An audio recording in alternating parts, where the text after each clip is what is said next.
Okay, so this is session 10, distance learning, ideas from the field. Today we're going to have Alison Austin from Washtenaw Literacy in Michigan.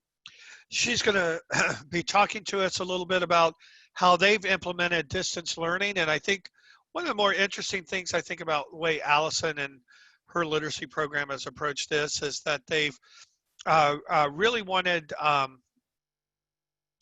their implementation of distance learning to continue to reflect their mission and their values of their organization. And so as they've implemented it, they've really paid attention to those sorts of things of diversity and inclusiveness and things like that. So you're going to hear a little bit more about it. But I think it's a really important and impressive approach as we think of this, not as just a makeshift service that we're doing with our organizations, but that it's likely for a lot of us to be something that we continue on after the pandemic is over. So a little bit about today. Again, we are recording the webinar. You'll receive a follow-up email on Monday. It'll have a link to the recording. It'll have a link to the websites that are mentioned throughout the webinar. Alison has agreed to share her PowerPoint with us, and we'll include a chat transcript and a transcript of the question and answer file. And then everyone will also get a certificate that they can download. We ask that you use the chat function for introductions like you're doing now. If you have any technical questions or problems or issues, post them in the chat room and we'll try to take care of them as best we can. And if you just want to share like some resources or things like that, post those in the chat room. That's easier for people to kind of click on the links and visit them and that sort of thing. And my colleagues, Robin and Patty, will be paying attention as we go through the webinar, and the links and websites that Alison is talking about, they'll post in the chat room. We ask that you use the Q&A feature to ask Alison questions about the things that she's talking about. It helps us track the questions and make sure that we've answered everybody's questions. Alison has agreed to kind of stick around after the workshop is over at the top of the hour and continue to answer questions so that we can get through everybody's questions. We'll invite you guys to stick around for those answers, but we'll cut off questions at the top of the hour. We've got one more webinar coming up, and it's a special webinar on distance learning and corrections. So this is the last one of this series of just kind of generally looking at distance learning and how people are implementing it. We're going to take a break in July. It's going to allow us to kind of look at what we've been able to do with these webinars, see how valuable they were to people. We've done a couple of polls on kind of what people want for the future. And we're going to start back up in August. And I think we're going to start back up with a mixture of webinars on continuing to look at distance learning and how people are implementing it and lesson planning and things like that. And then we're going to look at how people are approaching reopening their literacy programs, what kind of issues they're dealing with, how they're meeting the requirements for reopening in terms of keeping people at a safe distance, and if they're checking temperatures, if they're disinfecting, and maybe you're doing some classes, some face-to-face instruction and maintaining some distance learning. So we'll be looking at some of those issues and how people are doing that. And we're going to have a mix of that. And then long-term, we're hoping these seem to have been useful for people, valuable for people. And I think a good part of that has been the fact that we've drawn on folks from the field. So we're hoping to continue to expand this and open it up to having webinars from the field, people in the field, on a variety of topics like teaching vocabulary or teaching dialogues and things like that. So we're going to spend July kind of looking at how we're going to implement those things, and we'll come back in August with a new set of webinars. So if there are any webinars or topics that you would like to see when we start back up outside of distance learning or kind of reopening, how people are approaching reopening, if you'll post those in the chat, that would be really helpful. And then I just had a question about where people can get copies of the previous webinars. And so that's at proliteracy.org/webinars. That has our webinar calendar, and there's a playlist at the bottom that has recordings of all the previous webinars, so you can go there. Okay. We are also posting all of the webinar recordings on ProLiteracy Education Network. You'll see the address there if you don't already have an account. We've also, based on the different webinars we've had, we've compiled a list of distance learning resources. And if you have an account, you log in, you'll see on that welcome page, there's a big distance learning banner at the top. You click on that, and that'll take you to all of the resources we've added to Education Network over the past 2 or 3 months. And some really good stuff, a lot of good kind of supplemental resources and websites for people to create interactive activities for students. Okay, so I think that's enough for me. I'm going to turn things over to Alison Austin, who is the excuse me, program manager for Washtenaw Literacy. So Alison, I'm going to stop sharing my screen and let you take over. And I'm also going to unmute you. There we go. All right. Thank you. Thanks much. Hi, everybody. My name is Alison Austin. I'm the program manager at Washtenaw Literacy, as Todd said. Happy to be with you today. I have about 25 years or so in the field. Kind of embarrassing. I don't quite want to admit how long, but have enjoyed every minute of it, have loved every minute of it. And I believe in leading by example and really allowing your mission and your values and philosophy drive what you're doing. And so you'll see I've sort of organized the slide presentation around some of that information to give you an idea of how we're doing that. But before I go farther, I want to thank you because you guys have been amazing. I've been on most of these calls. I think I missed one, but it has been really heartening to just hear what different people are doing across the United States and to see the dedication and the work that has been done. It's a difficult time, and it's absolutely inspiring to see everything that you guys have done. So thank you. Keep up the good work. We're all in this together. We'll come through it. So Washtenaw Literacy, we are a community-based nonprofit about to celebrate our 50th year. And we're located in Washtenaw County, Michigan, which you may have heard of because of the University of Michigan.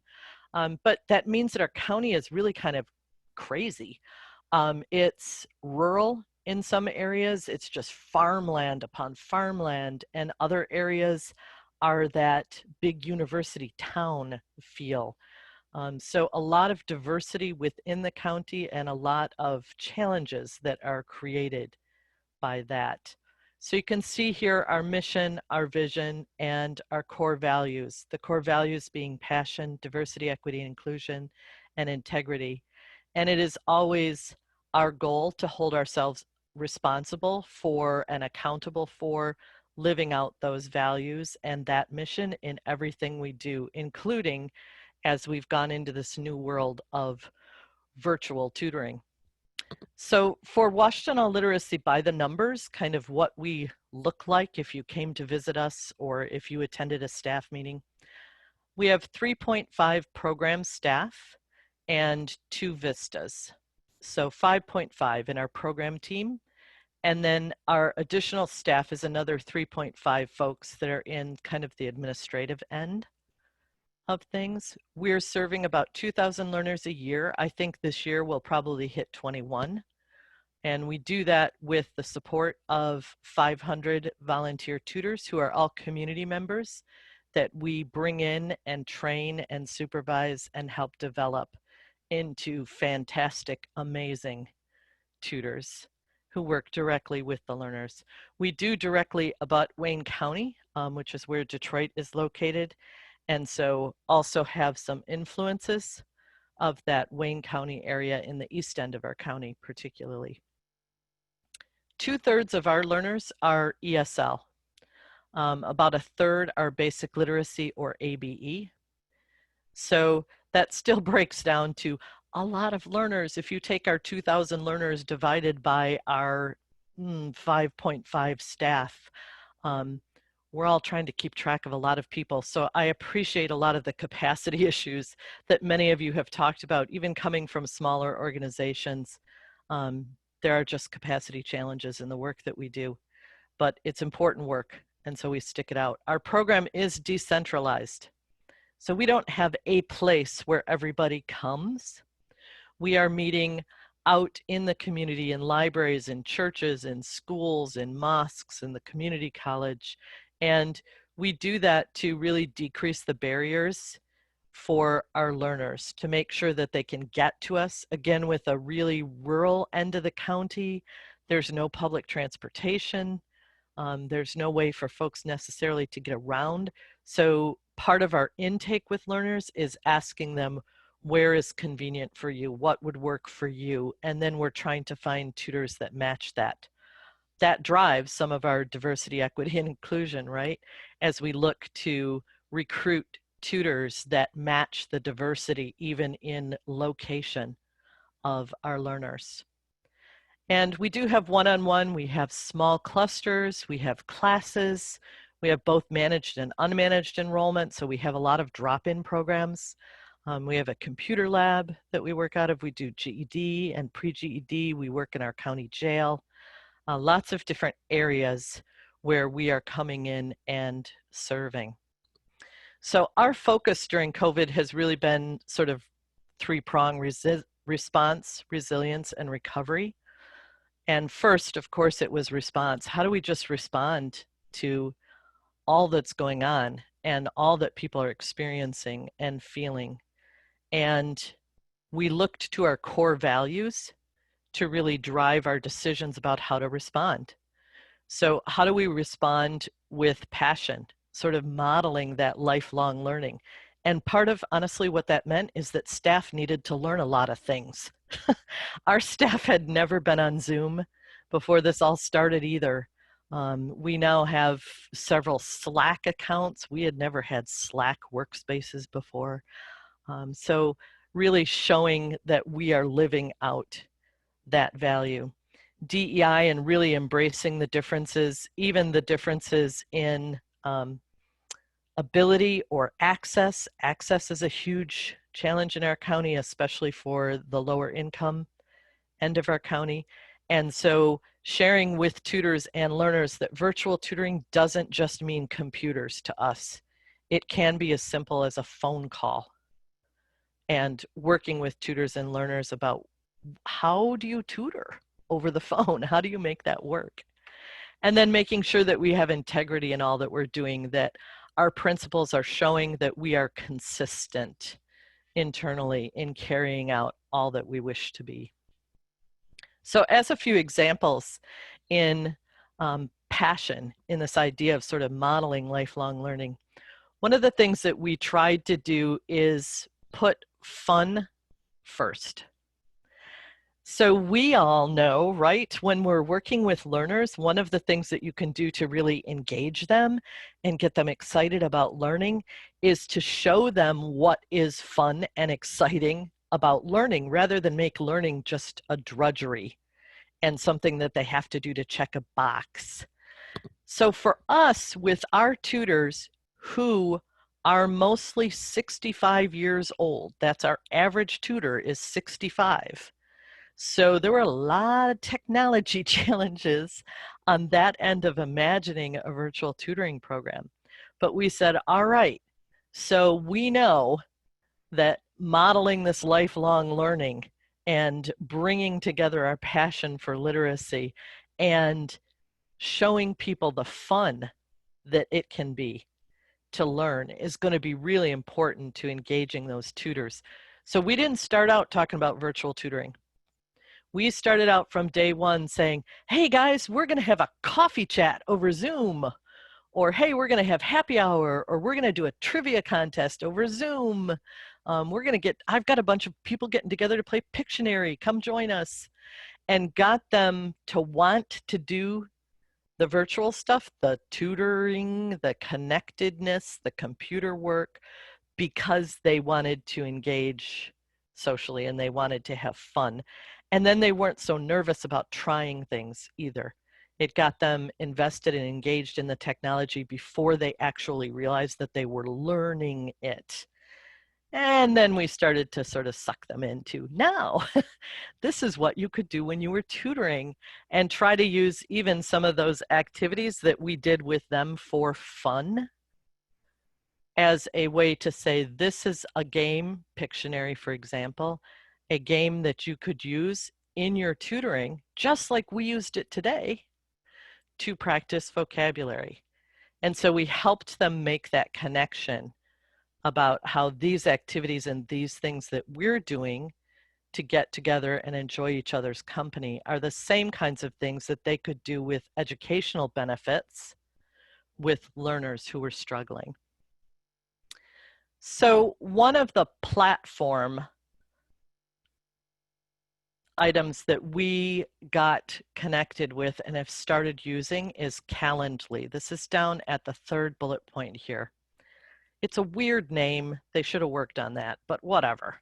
So there is a free version of this service, and I'm going to show you a couple of screenshots so that you can see what this looks like.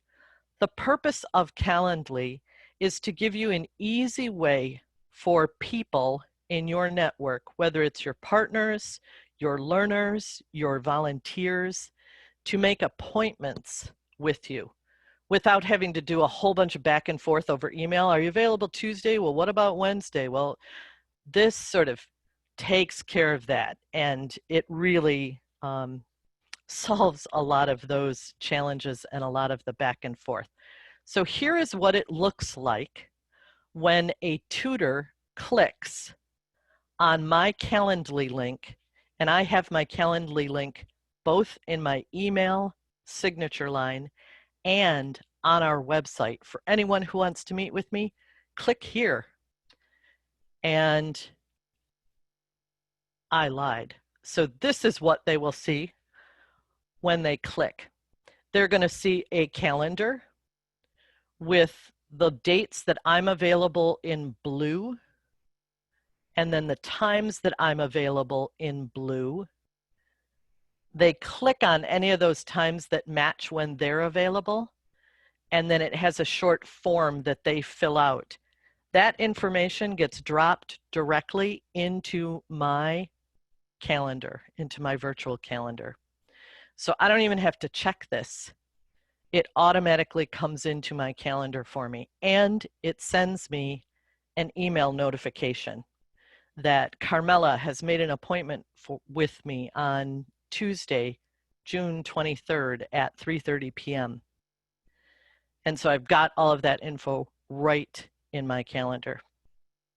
From the administrator's end, so as the person setting up my Calendly account, it looks something like this. So you can name your event. In this case, it's phone appointments for volunteer tutors. And you can say how you want that to happen. Obviously, mine is by phone. And then you can offer descriptions. This level of Calendly is free. I love that it's free. I love that it's easy to use. I love that I can put a link right on my website or right in my email signature account, And again, that from a capacity standpoint, it is so much easier for people to make appointments with me and for me to get those appointments on my calendar than a lot of email back and forth. If you want, there are paid accounts where you get tons more services and lots more options. We found that the free is plenty good enough for us. So hopefully that's a good tip for you, and you can sort of check out Calendly and see if it is a way that you might find easier in terms of making appointments with tutors, learners, other constituents that you need to share with. But again, not anything that we had really looked into prior to COVID. It really came out of us struggling with, in the virtual world, how are we going to adapt in real time, and how are we going to continue to really even, again, show our desire to continue to learn, to continue to grow, to continue to better ourselves in this process. So for integrity and this idea of really having consistent internal principles that are driving us, of course, this response, resilience, and recovery was important to us. We needed to figure out how can we consistently provide response? How do we model that resilience? How do we support and help with recovery, both for individuals, but also for our community as a whole? I am going to show you in the next couple of slides a flyer and some workshop information that we pulled together at the response end. So when we were first coming into COVID, and there were so many questions and so much angst and so much difficulty finding good information. And so we put together a flyer to get out to learners, to students, and also a flyer that tutors could use in their tutoring, and therefore put together a tutor workshop to say, here's how you might use this flyer in your session plans. But I want to talk about the second bullet point for a minute, because again, in terms of that internal consistency, that integrity, we really feel that it's important that we work with every person where they're at and say to them, where do you want to go next? Right? It's goal-centered tutoring. It's what we all do. It's what we all believe in as teachers, as educators, as adult literacy professionals. And so we believe that if that's what we expect of our tutors, that they go to the learner and they say, hey, learner, what's your goal? I'm going to help you work toward that. That we as staff then say to our tutors, what's your goal?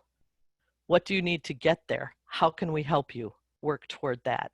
And that's how we develop our professional development, and the materials that we share with our tutors is in response to their needs and what they are telling us they want to do and how they want to move forward. And likewise, that's how I approach my staff, is saying, where do you guys want to go? What's next for you personally? And how can I help you develop that and get there? And that internal consistency really offers people a lot of opportunity for modeling. I'm modeling to my staff how to do goal setting and how to break down goals and how to create a plan. And that translates into them modeling that to tutors who are modeling that with learners. And everyone then is really sucked into this passion for learning, because we are truly all in it together at all times. We're asking our tutors, and I've heard this from some organizations, some seem to have like a preferred, they're recommending Zoom or WhatsApp, or we are taking the approach of asking tutors to adapt to the learner. And so asking the learner what platforms and what devices they're most comfortable with, and then run with that, not assuming any sort of universal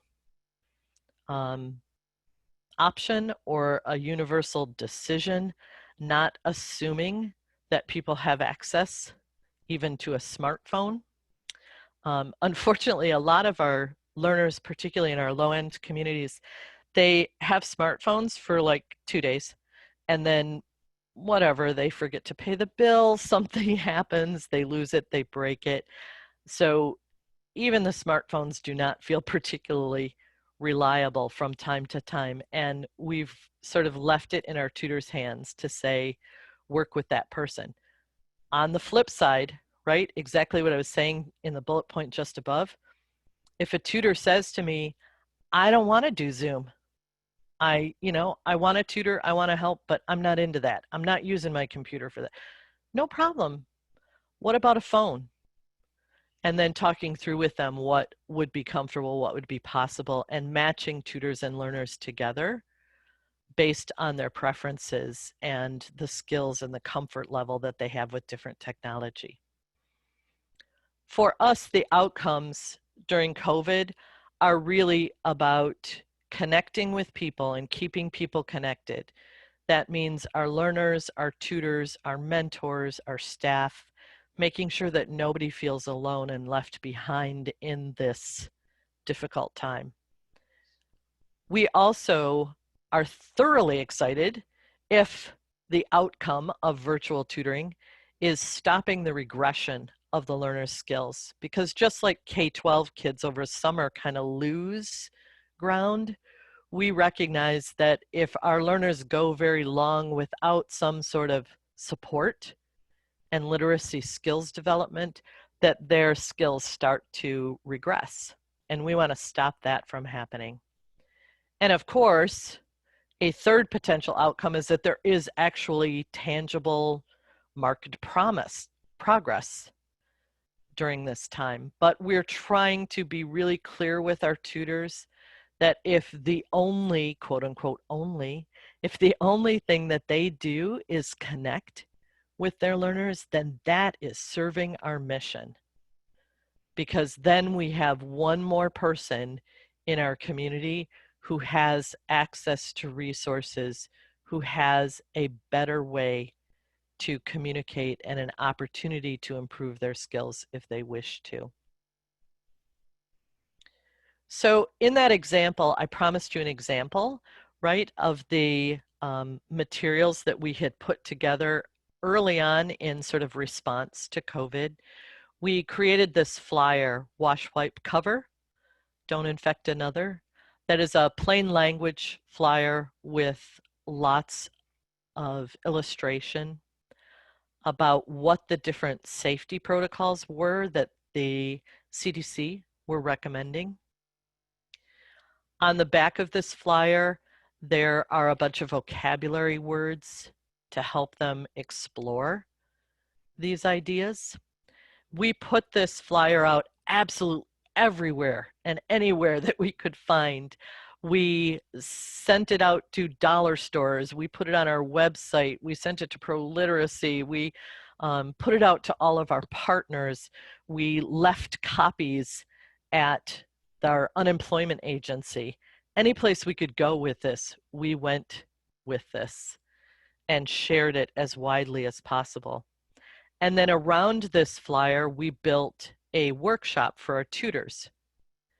So the flyer is great, it's in plain language, but still, if we really expected our tutors to kind of be all that they could be in this moment and sharing this information that maybe also made our tutors really anxious, we felt like we needed to provide them some support and then some information on how to use this resource during tutoring.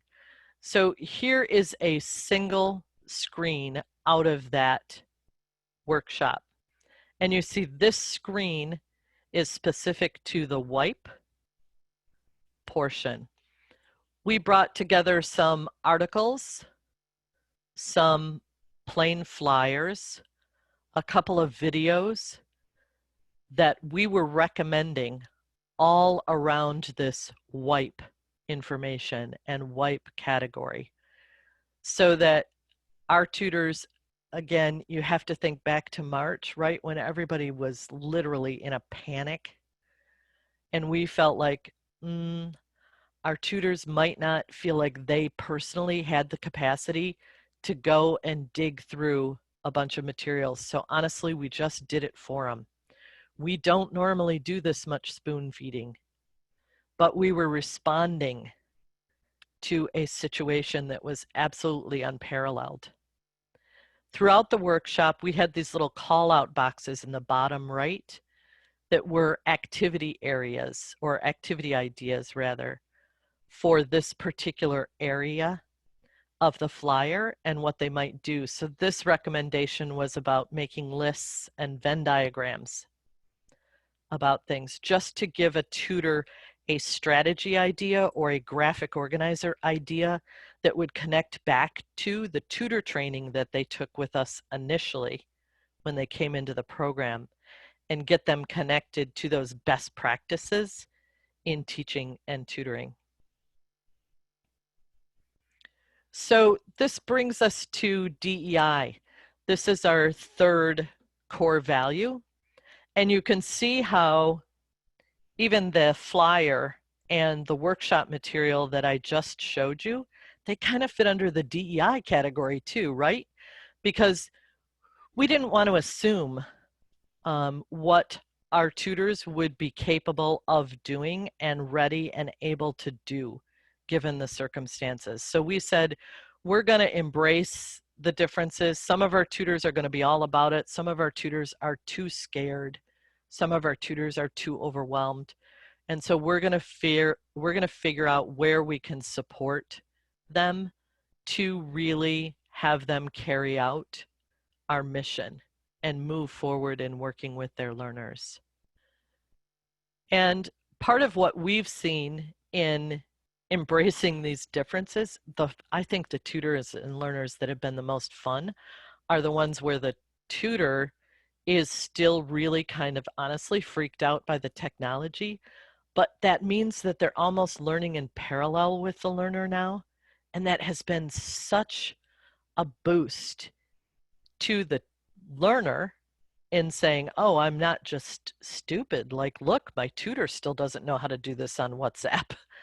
But also such a boost in empathy for our tutors to really be back in a position where it's awkward and it's uncomfortable and they're having to make mistakes in front of another adult, and continually reminding, having those hard conversations with tutors, whether it's about race or whether it's about empathy and understanding poverty and understanding low-skilled people, but bringing it back and really giving the tutor an opportunity to experience just little bits of that kind of thing that can build empathy and that can help them in the long run be even better tutors. So in developing our virtual tutor training, we created a special course pack, and I want to show you a page out of this course pack because I think it's an example of us really embracing the DEI principles. And again, we didn't want to assume what tutors could do or learners could do or couldn't do. Access is a huge problem. And a lot of our, sadly, a lot of our learners who were offered computers or laptops because their children are in our public schools, those families, those low-income families and those marginalized communities who are so under-resourced, we're finding that a lot of those learners refused a free laptop or refused a free computer from the school system because they were afraid of things like the school spying on them. They thought that the school would be able to turn on the camera and watch what they were doing in their house. They're afraid that the school is going to take the laptop back and see what they searched on the internet and they would get in trouble. So these are the things that hurt my heart, right?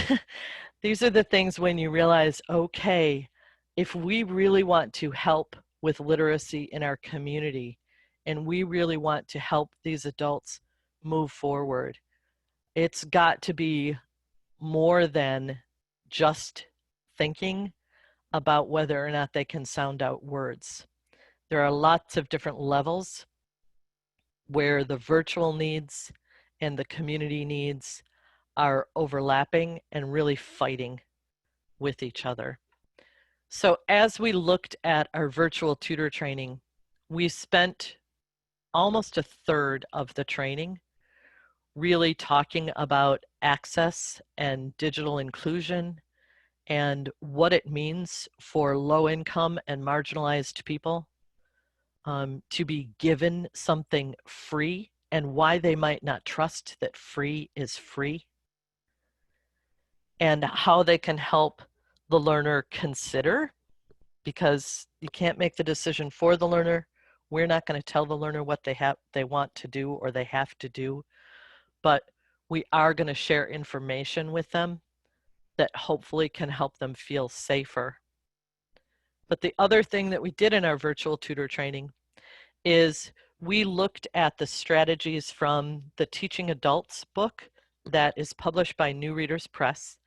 That is the textbook that we use as the basis of all of our tutor training. So all of our tutors have that book, whether they have the basic literacy ABE version or the ESL version, they all have it.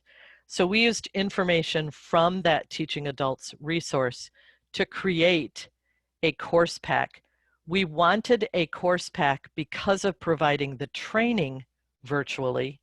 We wanted to be able to screen share, and we couldn't do that with a hardcover book. So we created a course pack that looks like this. This is one page from the course pack. You'll see that this strategy is about pictures for health literacy. And the first half, the top half of this, is straight out of the Teaching Adults ESL book. We just typed it, right? Straight out of that book. It is the strategy that they already saw in training. They already know this strategy. What we added and what we put in here is in the top right, icons for the formats or methods by which you could use this strategy. So some strategies only have a telephone. Some strategies only have a computer. Some have a computer, a cell phone, and a telephone. It really depended on the strategy and how we felt it could best be used. And then the bottom half of every page, we made tips for virtual tutoring. And so we talked about, if you are on a computer, think about doing this. Or if you're only able to use a telephone, think about doing this, to kind of give those boosts and tips and hints to our tutors so that they really came out of the virtual tutor training thinking about how to adapt every strategy that they already know and they're already comfortable with, but how can they adapt it to these various digital platforms? And I think that really boosted the confidence of the tutors coming out of training. Now, I know that some of you are probably pinging all sorts of questions about capacity, right? I will say that while I've got 3.5 staff and 2 Vistas, which I'm one of the 3.5, but while there are 3.5 and 2 Vistas on our program team, we crowdsource a lot. So we went to our tutors and asked them, you know, what are your 5 favorite strategies? And then we followed up with people about their favorite strategy and said, hey, pictures with health literacy was one of your favorite strategies.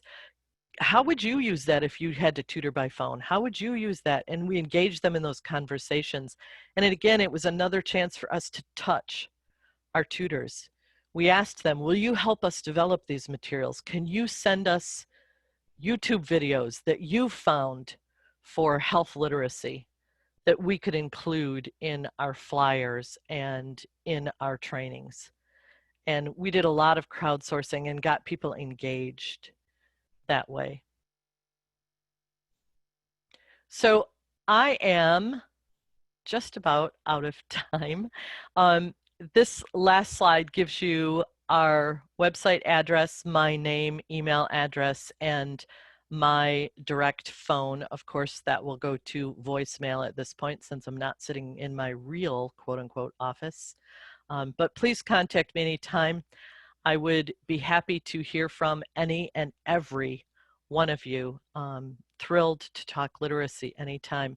And I just want to close before we go to questions with this thought at the bottom. So do what you love, right? You owe that to yourself, like passion, passion, passion, passion, and also love what you do. You owe it to your students, to your organization, to your volunteers. Jump in, feet first, do it. Let's do this together. Let's make a more literate community. So I'm going to open it back up, throw it back to Todd, Patty, Robin, whoever is on helping to answer questions.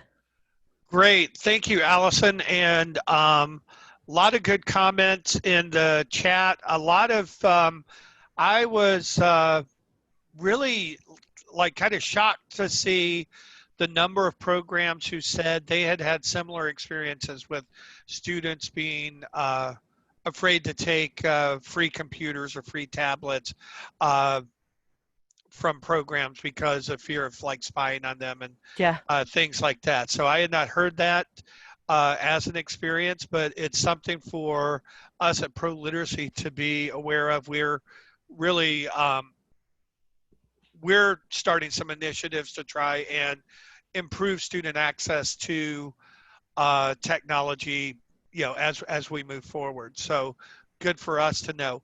I'm just going to start the questions. We had some questions about people were wondering what a Vista is, and I can tell it, but I think since you use Vistas, it might be a good idea for you to just kind of tell folks what a Vista is and how you've used them. Excellent. That's a great question. And for those of you who haven't used Vistas or aren't using Vistas, this is probably the most important thing I'll say this whole webinar, because here's nearly free capacity building for you. So Vista is a national service program. It's called AmeriCorps Vista. And if we don't have the link in the chat box, I'll make sure to get the link in there. It is a national service opportunity. You as a nonprofit organization can apply to host a Vista. The Vista is essentially a full-time volunteer who works for your agency and gets paid a small stipend by the federal government. They work with you for a year, so you host that person for an entire year, and their focus, based on AmeriCorps Vista's programming guidelines, has to be on improvement of poverty or decreasing poverty.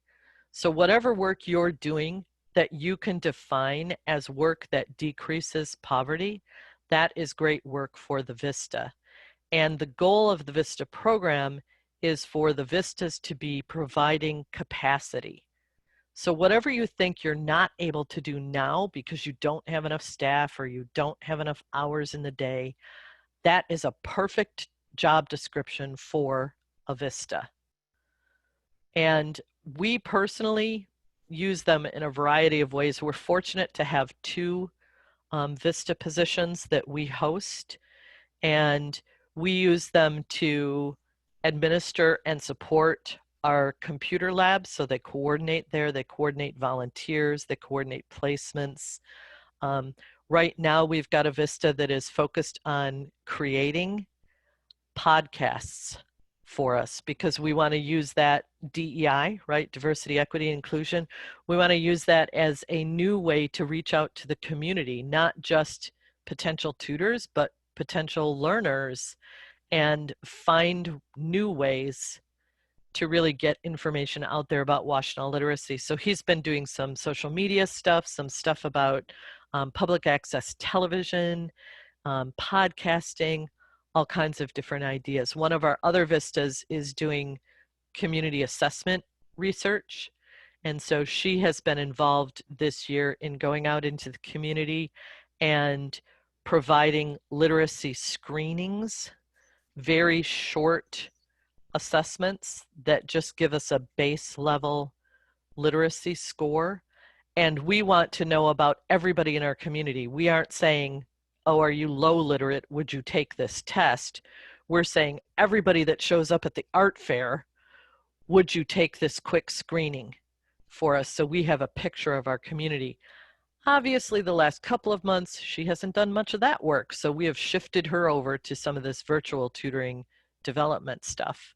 But it's a great opportunity to extend the capacity. And when I started with Washtenaw Literacy, we had no staff. Again, this is, almost 30 years ago. We had no staff. We had a working board and 2 vistas. And that was how the agency was running. So it's a great opportunity for you to get involved in a national program and to increase capacity. Thank you, Allison. And just to let people know, I did post 2 links in the chat. One was a link to the Vista, AmeriCorps Vista program if you wanted to participate as a Vista. And then there was another link a couple of posts later about building your capacity for programs who want to take advantage of that. And we'll make sure those links are in the list of resources that we compile and send out in the follow-up email. Okay, and I think Patty has the next question. I do, Todd. Allison, one of the questions that were posted, it's actually 2 in 1, or actually, yeah, 2 questions regarding your volunteer tutors. Out of your 500 volunteer tutors, how many showed up for your fun things on Zoom? Some of them showed up to every fun thing on Zoom. Some of them just came once or twice, but if we actually looked at the attendance, it was about 60% of our tutors at some point or another came to one thing or another. Awesome, that's great. And how do you address having them all spread over your rural and urban areas? How do you address the various individual DEI needs? Yeah, I mean, certainly that is a great challenge. What we have done is tried to create little support pockets, support network pockets. So rather than thinking of our tutors as 500 tutors, we think of them as 30 rural tutors. Or, there's 100 ways you could slice your volunteer population. I mentioned in one of my first slides that 2/3 of our learners are ESL and about 1/3 are BL. So I can say that of our tutors, about 2/3 of our tutors are ESL, 1/3 are BL, but I can also slice and dice our tutors up by which of them serve one-on-one, which of them serve in groups, which of them serve in classrooms. I can also divide them up by more DEI principles and say which of them are serving in rural communities, which of them are serving in marginalized communities, which of them are serving university trailing spouses.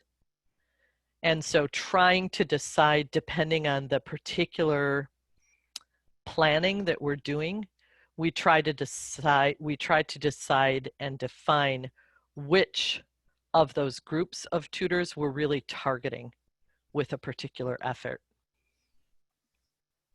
So thank you. So Allison, it's Robin. Your wash wipe cover is obviously a big hit. There were a lot of comments on that. Oh, good. I'm so glad. Yeah, so a couple of questions about that. One, do you have a template for it or can it be edited? And also, do you already have a Spanish version of it? But that would be, if you have something that's, can be edited, that would, they could take care of that themselves. Yes, so we do not, we're an immersion program in our ESL philosophy, and so we do not provide materials in any other language.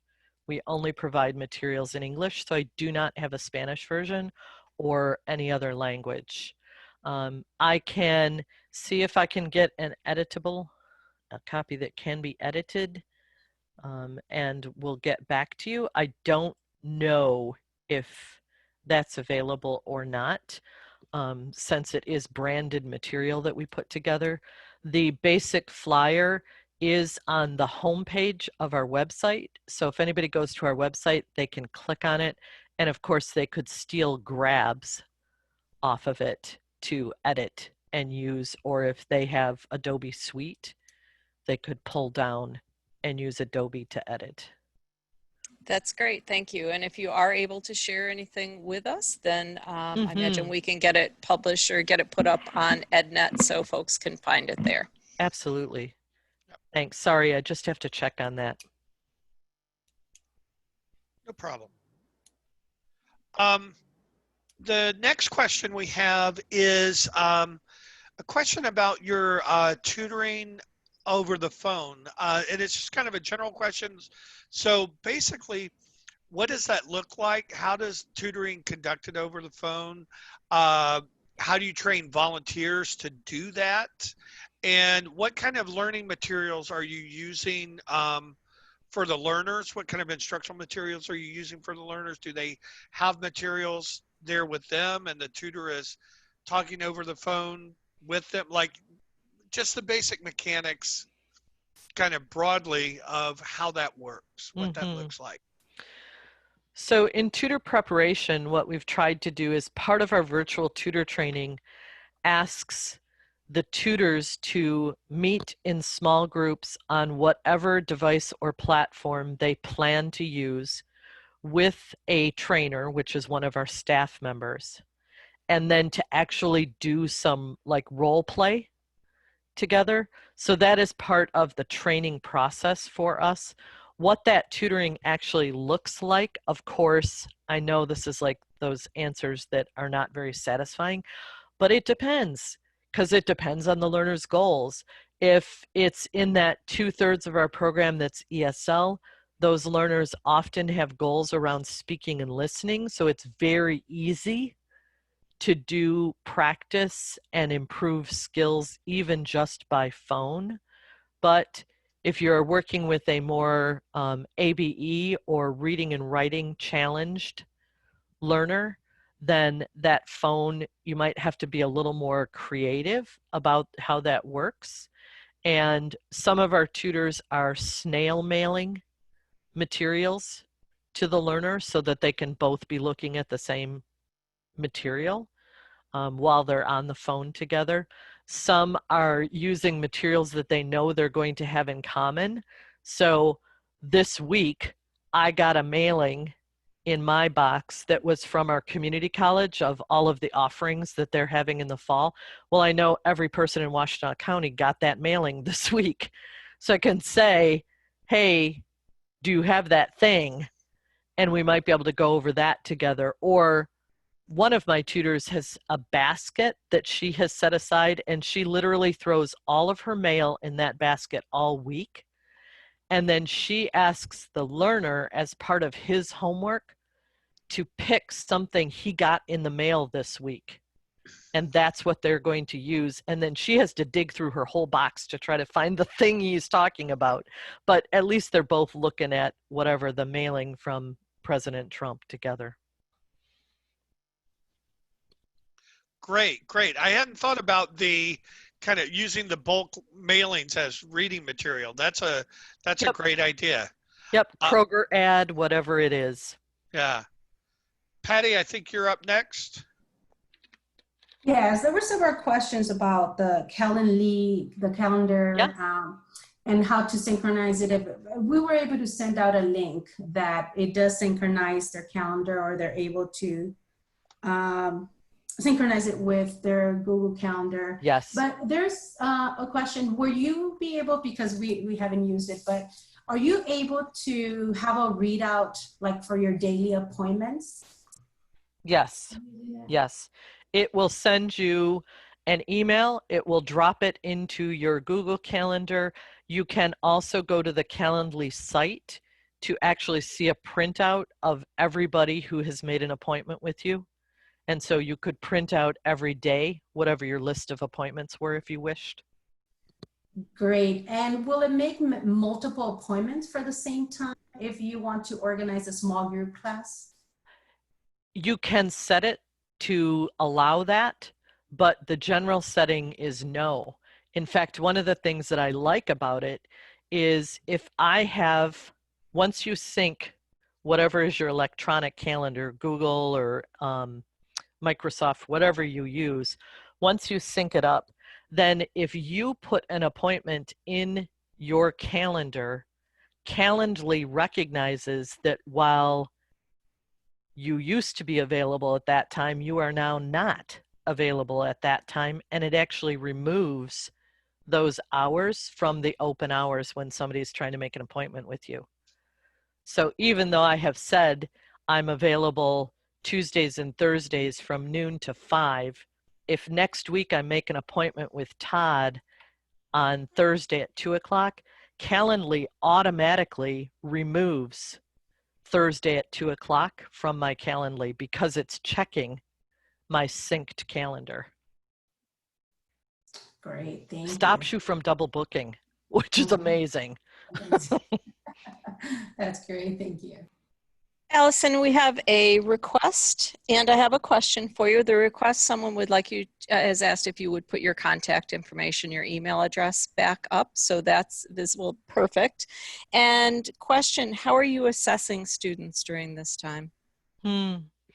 Yeah. Boy, is that a challenge, eh, guys? Absolutely. So we, again, unfortunately, I'm sorry, it has to depend on the learner and what kind of access they have.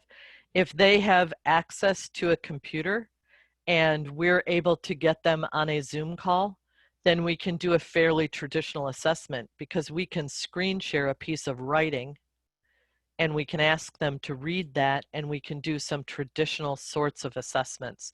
We typically use qualitative reading inventory as one of our primary go-to assessments for basic literacy, and we use Best Plus as our go-to for ESL. But if you don't have access to some sort of screen sharing, if you're just talking with a learner over the phone, then we are assessing them either sort of anecdotally. So if I ask the learner to explain to me things that they can do and can't do in everyday life, and I ask them continued questions. So when they say, well, I have trouble at the grocery store, and I say, oh, okay, so is it when you're talking to people at the grocery store, or is it things you have to read at the grocery store? No, it's things I have to read. Okay, so the things that you have to read at the grocery store, is it the signs? Is it the ad paper? Is it the next person? So just sort of talking through, it's very squishy. I mean, the further you get away from some sort of paper standardized assessment, the more subjective it becomes. But at least it gives us some starting point and it gives us some ability to give the tutor some direction in terms of what they might need and what they might be working on with that learner. And then of course we ask our tutors, we expect our tutors at all times to be doing formative assessment as they're working with students. And so as they are tutoring, they are updating us on what they have found to be some of the skills gaps for the learners. Thank you. I think a lot of the participants will find that answer to be very helpful. Good. Yeah. So Allison, we're at the top of the hour. So let me just kind of say thank you for the attendees who need to leave at this point. We're going to ask that we're going to stop taking new questions at this time. We'll give you another minute or so if you have a last minute question that you want to get typed in. Again, Allison has agreed to kind of stick around and answer everybody's question that's been put in. So thank you, Allison, for sharing additional time with us. And just to remind you again that you'll get a recording on Monday a follow-up email on Monday that'll have the recording and the information from the chat and the Q&A and Allison's PowerPoint and any of the other resources that were mentioned throughout this webinar. And so thank you very much.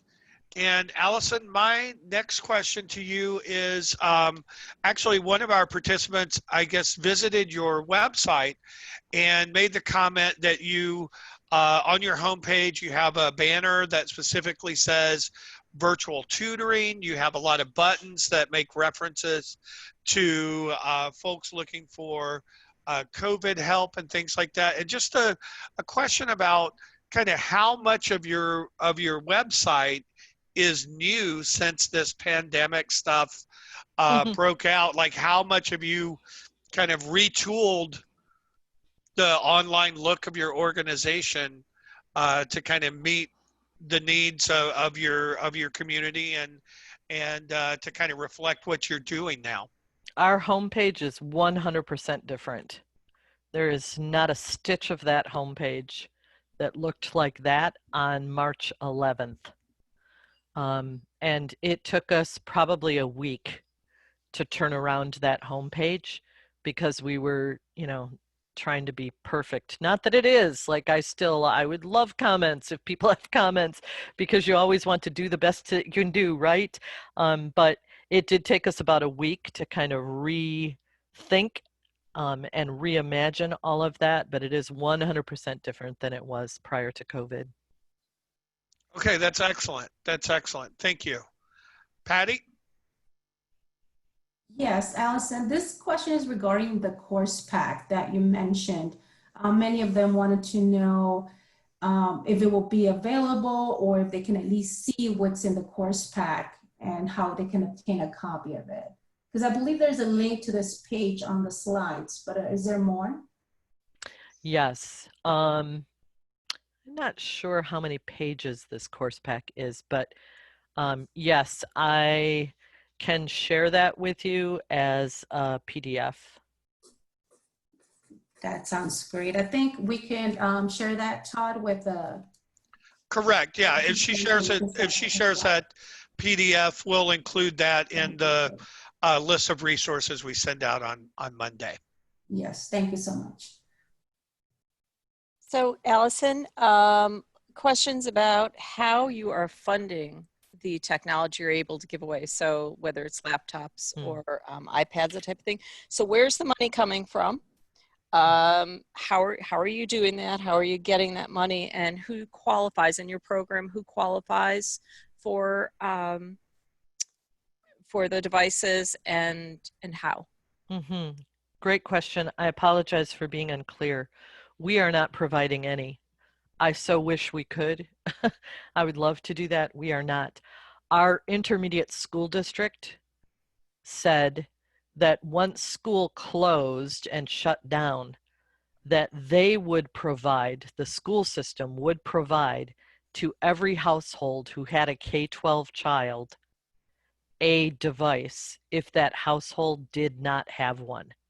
And so parents had to reply to a survey saying, I do not have a device in my household. And then the school system provided them with a free device. However, many of our parents refused the device. Thank you. I think everybody's still looking for that magic bullet. How do we get these things into our Absolutely. But it sounds like you're still looking too. Yeah. Great. Let's see. I had a where did the question go? Can you talk a little bit more about how you set goals? Sure. So that is such a big question. I love that question though. Like my hesitation is I need to talk less than 30 minutes, right? Because that's what I can like get all excited about. Well, now remember you've shared your email address. Yes. So if you could give us an overview, yes, and then they can follow up. Yeah. The big picture. So we are student-centered, goal-oriented. in our tutoring, very much an approach that aligns with Malcolm Knowles or Laubach or some of these. We're looking at every student as an individual who has different needs from the student sitting next to them. And those different needs are not only educational in terms of where they score on an assessment test, but they're also goal-centered differences. And so one student might be in a GED class because they hope to get their nursing degree someday. Another student is in the GED class because their company has decided that only people with a high school diploma or GED are allowed to get a promotion. And so even within that GED class, you have people with really different driving goals. And so we not only look at the skills and skill gaps of our learners, but we look at the goals of our learners to really help drive, in particular, material selection, so that we make sure that the tutors are bringing, and we try to talk about stuff. Like when we say materials, we don't just mean books, we mean a bottle of soda. Like, bring stuff to tutoring. And here's the image that we give our tutors. What can you put on a table that when your learner walks into the room, they're going to lean in and go, oh, I want to sit down at that table. I want to sit with that person and talk, because there's something on that table that grabs them, that's personal, that speaks to them. Where for most, particularly of our basic education students, we know if when they walk in, they see a stack of books, they're going to turn around and run. Like, that is not what's going to grab them for the most part. And so really using their personal goals, their hobbies, their interests to select materials that are going to help that learner lean in and be excited about learning and want to come to tutoring and want to get involved. And whatever those materials are, you can work toward their skill gaps. So you can do just as much phonics work with a bottle of soda as you can with a printed page. So if the learner is excited about Coca-Cola, who cares? Use it to your advantage. So that's where really our focus is on goals. And we have quite a few strategies and things. Some of them are, most of them are in the Teaching Adults books. Mapping, language wheel, some of the others that we really encourage our tutors to use with learners to get down to those details of what are your goals? What's your personal, what do you want to get out of this? Perfect. Okay, I'm unmuted now. Alison, another question is about your tutor training. They wanted to know what percentage of your tutors are tutoring remotely, and did any of them decline to tutor this way? Oh, absolutely. So we have, right now we've got about 70% of our tutors that are tutoring remotely. And again, that might mean by telephone. It doesn't necessarily mean Zoom. It might mean something far less techy, but we got about 70% that are doing some kind of virtual tutoring. The other 30% said, heck no. But we also have a large number of learners who said, heck no. And they are often, unfortunately, the learners who, in terms of skill, are maybe the most disadvantaged. And yet, because they have so much else going on, because of Maslow's hierarchy of needs, right? They just can't. They're emotionally overwrought. They're completely overwhelmed at home with kids being there. There's just too much, and they just can't. And that has meant that we have trained tutors who are suddenly available and are able to be paired with new learners that we're bringing into our program. And so it's kind of offset itself. Right. But it is unfortunate that so many of our low-level learners have really opted out during this time just because of their mental health and everything that's going on in their lives. Right. And because you have so many learners at the same time, fewer than tutors, do your tutors actually support each other and coach each other? We do, and we have quite a few ways that that happens. I mentioned that we have a Slack workspace. We have a Slack workspace that's just for tutors. And so some of the discussion groups in Slack are around a learner goal.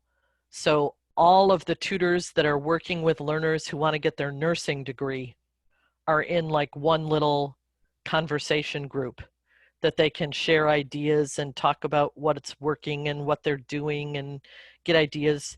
They can crowdsource ideas from each other. We also have some of our sort of groups that are set up more around skill gaps, so that are specific for learners working on math, tutors working with the learners working on math. But we also have email chains and email groups. We have experienced tutors who get promoted to a job title that we call mentor. And the mentors are experienced tutors who agree to support and assist new tutors. And they make one-on-one phone calls and send emails and send resources out to new tutors regularly, just as a way to touch base with them and help them develop.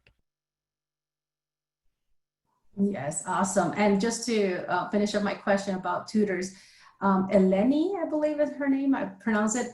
She wants to know if you still need online tutors, if you still need any online tutors now. We do. Yeah, we do. And we are having new learners come into us every day. It's always hit and miss, especially with regard to the placement information. So, if we have tutors who want to work on Zoom and then we have learners that want to work on WhatsApp, that's not necessarily a match. So even when we have more tutors than learners, there might be spaces for people who want different things.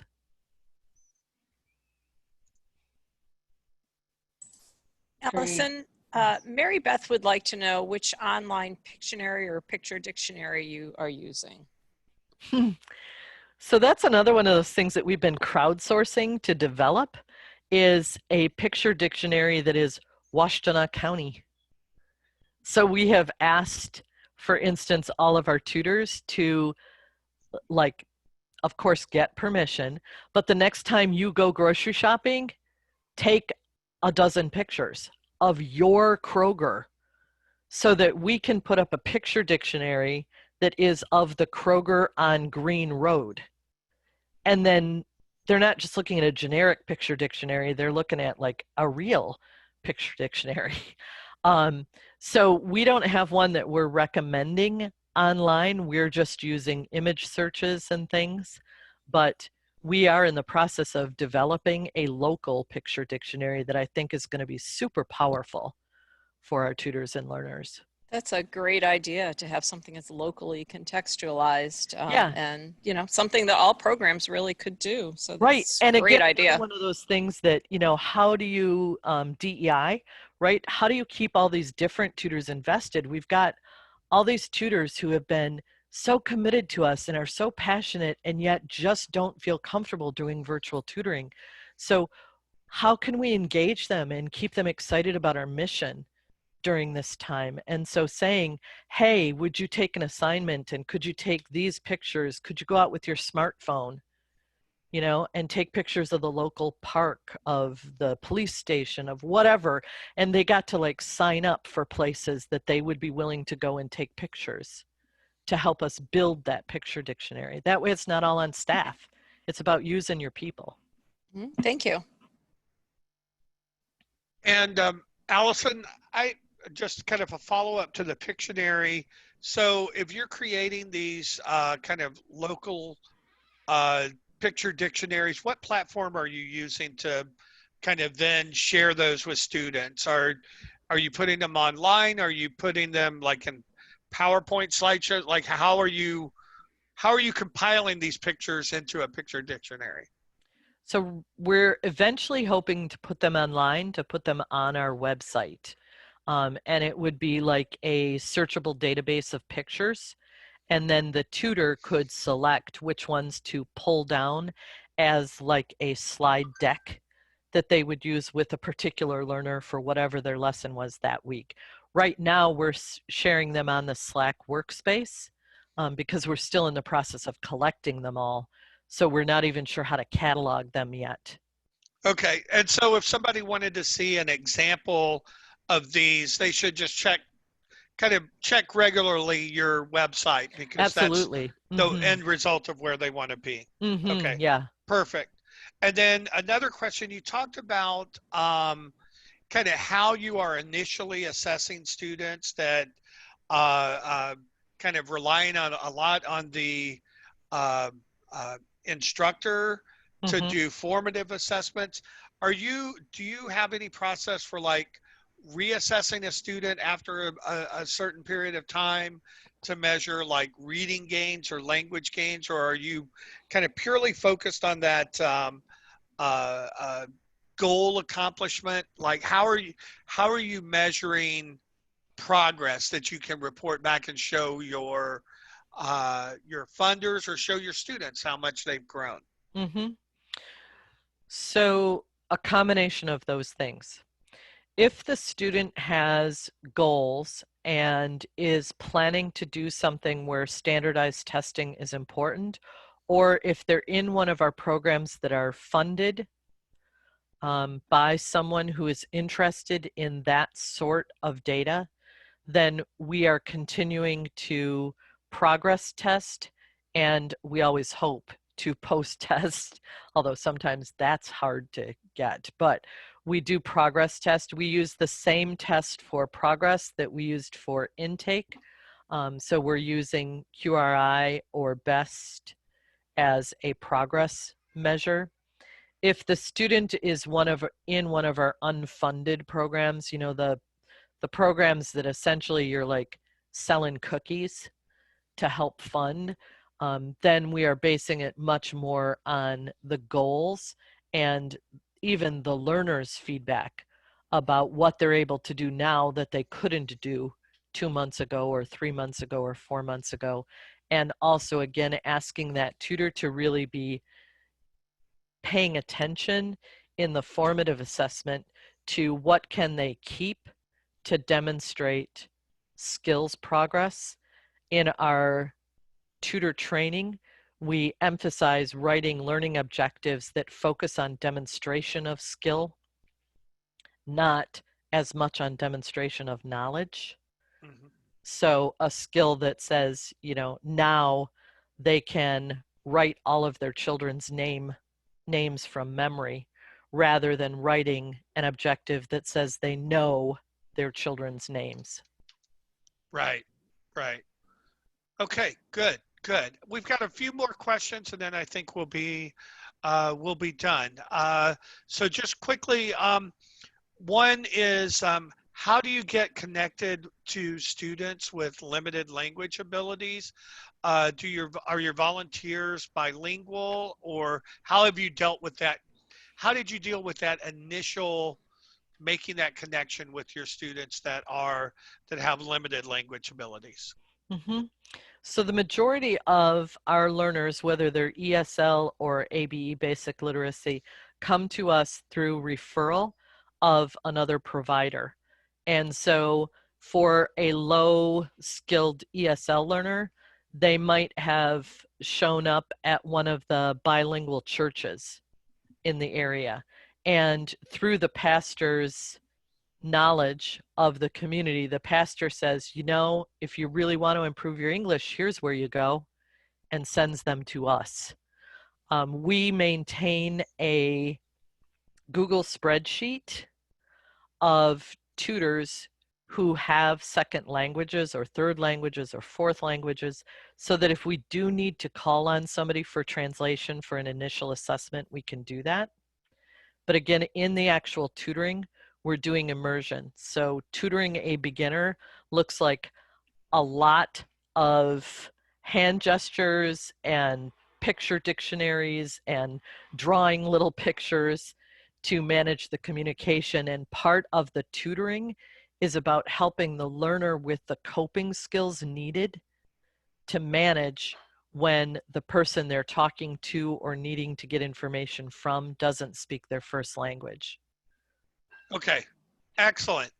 Another question is, it says, I'm sure the amount of time for a learner is in ABE is based on individual goals, but can you give an average amount of time? And then also, what is your ratio of tutors to learners? So tutors to learners is about 4 learners to 1 tutor right now, but that means that some tutors and learners are one-on-one and some are 10 students to 1 tutor. Okay. So it varies on the educational needs of the learner, and that is one of the things that we try to assess in that intake meeting. Mm-hmm. In terms of the sort of how long how long is a ABE student kind of involved in tutoring? Mm-hmm. Yeah. So it absolutely does depend on their goals and where they start. So if the GED is their goal and they're starting at an 8th grade reading level, then they're probably going to progress faster and move out of our program and get their GED much more quickly than if they come in saying, I want to get my GED, and they're reading at a 2nd grade level. Then it's much longer. But for most of our learners, again, those generalizations are hard. For most of our learners, they will make approximately a grade level improvement for about 150 hours of tutoring. Okay. So again, one of the things it depends on is, do they come to tutoring 3 times a week, or do they show up once a month? Okay. Okay. What resources do you use for one-on-one tutoring with basic literacy students?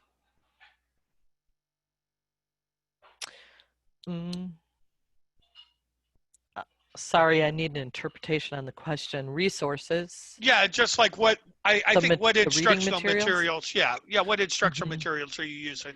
So we use a combination of real life materials, the Coke bottle, right?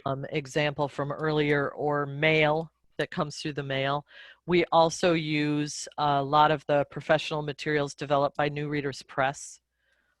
So we have a small lending library of materials from New Readers Press that our tutors and learners can check out to use in tutoring depending on what they need. We also have a subscription to Easy English News and News for You that a lot of our tutors use. We find a lot of tutors, at least recently, have really gotten excited about Newsela, News ELA, because of the opportunity to take the same article and reset the level on the article. So even if they're working with a couple of learners who maybe are more disparate in their level than is ideal, they can have one learner reading at a 3rd grade level and another learner reading at a 5th grade level and still be talking about the same article. Yeah, we had a program in a previous webinar that we did also talked about Newsela, and that's really an interesting feature that they have, is the ability to have those same articles at different levels. A couple of more questions. So one is about the BEST testing. BEST Plus testing, will you be able to administer the test in the fall remotely, or has it been, I think, postponed until classes go back on campus? So we have been using the paper version, not one of the computerized versions. And so we are screen sharing the parts that are reading. Okay. And same with QRI. We're actually screen sharing the reading. That's why it, what we end up using as an assessment depends on what the learner is able to really connect to and do. Mm-hmm. Okay, and that kind of gets at, I think, the last question. So you talked, you're doing those, kind of screen sharing to do the screenings. Now, did you say that you also have developed some of your own screenings as well? We have several screenings that we use. One of them is a skills survey, and that is the learner is really identifying on like a 1 to 3 scale what things they are able and not able to do. And then based on that information, the tutor is starting to develop materials that they can either find evidence that yes, in fact, the learner said they could do this, and now I have evidence that the learner can do this. Or where the learner says, no, I cannot do this, I need help with this. And it is a survey though, so the learner's filling it out themselves. And then we're working with the tutor on how to confirm or create evidence of those skills. Okay, perfect. That's one of the ones that we use often that we had created. Okay, and just kind of a follow-up to that, if you are comfortable sharing even an example of one of those screenings, I think folks would find that helpful. If you're not, that's understandable as well. No, I can share all of the skill surveys. Those are on our website, so I can definitely share those. Okay. Again, they'll be in a PDF version, but people can do what they will. Right. Those aren't copyrighted, so I'm safe to share. Okay, excellent, excellent. And I think that's all of our questions. So, Allison, thank you. You guys were so easy.